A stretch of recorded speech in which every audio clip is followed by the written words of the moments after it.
जय सिया राम। संकट कटे मिटे सब पीड़ा, जो सुमिरै हनुमत बलबीरा।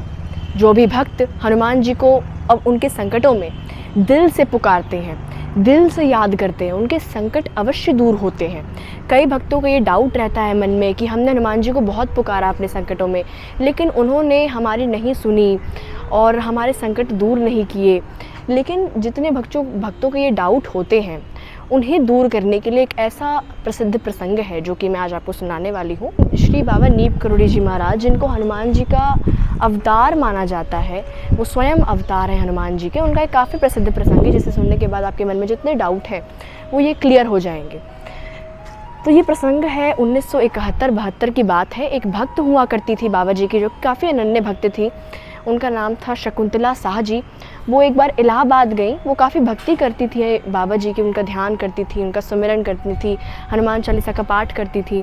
तो वो एक बार इलाहाबाद गई वहाँ दर्शन वगैरह के लिए, और बाबा जी और वो शकुंतला जी और भी अन्य भक्त माँ विंध्यवासिनी के दर्शन के लिए गए। उसके बाद उनके अच्छे दर्शन हुए, माँ विंध्यवासिनी के काफ़ी परम आनंद की प्राप्ति हुई। और उस दर्शन के बाद शकुंतला जी के मन में एक ख्याल आया कि अगर उनके माता पिता भी इलाहाबाद आएँ तो वो भी उन्हें दर्शन के लिए लेके जाएंगी। तो अगली बार जब शकुंतला जी के माता पिता इलाहाबाद आए तो वो उन्हें माँ विंध्यवासिनी के दर्शन के लिए ले गई। तो शकुंतला जी के जो पिता थे, उनकी एक इच्छा थी कि वो हरिद्वार में जाकर गंगा जी के स्नान करें। तो शकुंतला जी अपने पिता को ले गई और वहाँ पर उन्होंने गंगा स्नान किया। उनके पिताजी थोड़े से वृद्ध थे, तो वो गंगा स्नान जब कर रहे थे तो वो अपना संतुलन खो बैठे। पहले तो वो तैर कर थोड़ी दूरी पर पहुँचे, लेकिन उसके बाद उन्होंने अपना संतुलन खो दिया और वो धीरे धीरे पानी में डूबने लगे। और थोड़ी देर तक तो शकुंतला जी और उनकी माँ ने उनका इंतज़ार किया, लेकिन दूर जाकर उनके पिताजी पानी में डूबने लगे और धीरे धीरे उनके पिताजी के गले तक पानी भर गया। अब शकुंतला जी और उनकी माँ इतनी ज़्यादा घबरा गई कि शकुंतला जी ने घबराहट के मारे बाबा जी को दिल से याद किया और पुकार उठी, महाराज जी। बहुत दिल से पुकारा और घबराहट में पुकारा। तभी वहाँ एकदम से वहाँ पर एक व्यक्ति आए जो कि गेरुआ वस्त्र में थे, और उन्होंने उनके पिताजी को पानी से खींचकर बाहर निकाला और बचा लिया।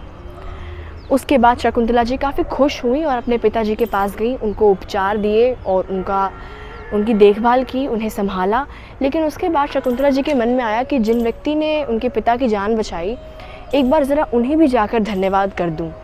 तो जैसे ही शकुंतला जी उन्हें ढूंढने के लिए निकली, वो व्यक्ति अचानक से गायब हो गए। जिन व्यक्ति ने उनके पिता की मदद की थी वो उन्हें कहीं नहीं दिखे। शकुंतला जी काफ़ी हैरान हो गई कि आखिर वो व्यक्ति गए कहाँ, जिन्होंने मेरे पिताजी की इतनी मदद की, उन्हें मैं धन्यवाद भी नहीं बोल पाई। खैर, इस घटनाक्रम के बाद जब शकुंतला जी वापस कैंची धाम गई और उन्होंने बाबा जी को ये किस्सा सुनाया, तो बाबा जी ने कहा कि ये तो बहुत अच्छी बात है। तो शकुंतला जी ने बाबा जी से कहा कि आखिर वो व्यक्ति थे कौन। तो बाबा जी ने कहा कि तुमने पुकारा किसको था। ये सुनने के बाद शकुंतला जी समझ गई कि वो जिन्होंने मदद की थी मेरे पिताजी की, वो स्वयं बाबा नीप करोड़ी जी महाराज थे। तो इस प्रसंग का ये तात्पर्य है कि जो भी भक्त किसी भी संकट में होता है, अगर वो दिल से हनुमान जी को पुकार ले या दिल से बाबा नीप करोड़ी जी को पुकार ले, उनका स्मरण कर ले, उनका चिंतन कर ले, उनका ध्यान कर ले, उनको मन से उनका पूजा पाठ करे, मन से हनुमान चालीसा का पाठ करे, तो बाबा जी अवश्य मदद करने के लिए आते हैं। जय सिया राम।